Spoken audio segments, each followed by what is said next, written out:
사물의 일터신학, 전화위복을 가져오는 당신의 나무 따는. 풍랑몰아치는 지중해 한복판에서 공감 리더십을 발휘한 바울은 멜리데 섬에 도착해서도 멋진 모습을 보여주었다. 바울은 물에 빠져 추위에 떠는 사람들을 위해 불을 피워 젖은 몸을 말릴 수 있게 했다. 찬바다에서 표류하다가 살아난 동료들을 긍휼히 여겼기 때문이다. 그렇게 상대방의 입장이 되어본 바울이 직접 나무를 해오고 불을 계속 살렸다.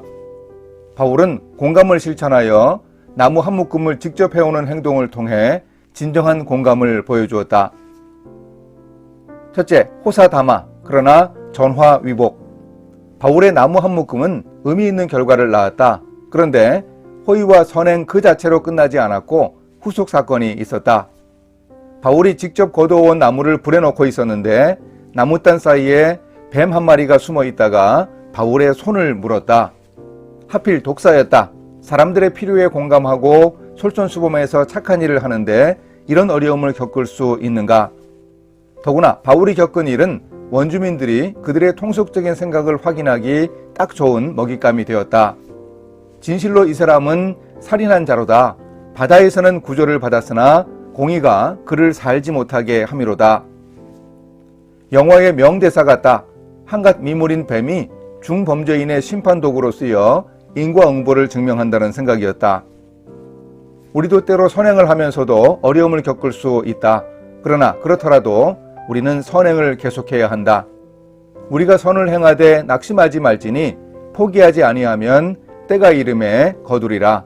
바울이 말한 대로 열매를 거둘 것이다. 바울이 사람들을 섬기기 위한 나무 한 묶음 안에 숨어있던 독사에 물린 위기는 호사다마였다.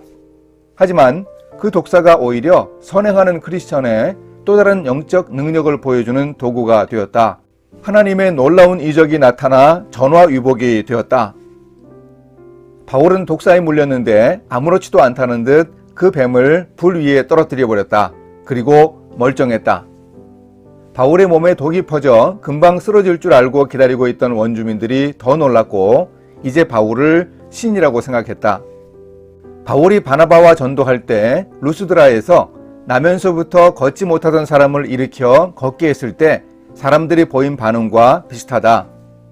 루스드라 사람들은 바나바와 바울을 가리켜 제우스와 헤르메스 신으로 추앙하고 아예 제사를 드리려 했던 적이 있다.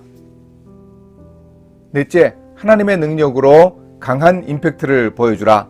이 사건은 예수님이 승천하실 때 말씀하신 예언이 성취된 것으로 볼 수 있다. 승천하시면서 예수님은 온 천하에 다니며 복음을 전파할 때 표적이 있을 것이라고 하셨다. 구체적으로 뱀을 집어올리며 무슨 독을 마실지라도 해를 받지 아니하며 병든 사람에게 손을 얹은 즉 나으리라고 말씀하셨는데 그 말씀이 그대로 이루어졌다. 병든 사람에게 손을 얹은 즉 낫게 된다는 표적도 예언대로 이루어졌다.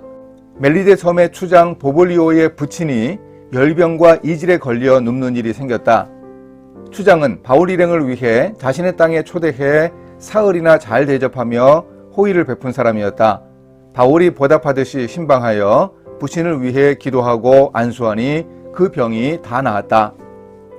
바울이 사람의 필요에 민감하다 보니 아픈 사람, 관심을 기울여야 하는 사람에게 더욱 집중했다. 결국 공감하여 착한 일을 하려는 의지를 가진 바울에게 하나님이 능력을 베풀어 응답하셨다. 치유의 이적을 통해 사람들을 이롭게 할 수 있었다. 섬 가운데 다른 병든 사람들도 와서 고침을 받는 하나님의 치유의 역사가 일어났고 그 일로 인해 결국 하나님께 큰 영광을 돌렸다. 내가 능력을 행하느냐 행하지 못하느냐보다 더 중요한 것이 있다. 내가 과연 사람들에게 얼마나 관심을 가지고 있으며 공감하고 있느냐이다. 공감이 더 중요하다. 바울은 난파선의 죄수들이나 멜리데 섬의 원주민 등 그 모든 사람에게 깊은 관심을 가졌다. 사람에게 공감하며 마음을 다하고 힘을 다해 도왔다. 그 사람들을 구원의 길로 인도하겠다는 열정을 가지고 최선을 다해 섬겼다. 그 과정에 하나님이 역사하여 이적을 허락해 주셨다. 결국 바울은 하나님의 능력으로 강한 영적 임팩트를 보여줄 수 있었다. 바울의 나무 한 묶음을 통해 보여준 공감을 통한 섬김과 사랑의 행동에 주목해보자. 바울은 풍랑이 일어났을 때 절망하고 죽어가는 사람들에게 집중했다. 그들의 절박한 필요를 보았다. 멜리데 섬에서도 바울은 사람들의 필요에 주목했다. 모닥불을 피우기 위해 직접 나무를 한 묶음이나 해왔다. 독사가 물어도 멀쩡하고 질병으로 고통받는 사람들을 고친 바울의 이적도 역시 사람의 필요를 채웠다. 우리도 바울처럼 사람에게 공감하면 착한 행동을 할 수 있다. 당신의 나무단을 준비해보라.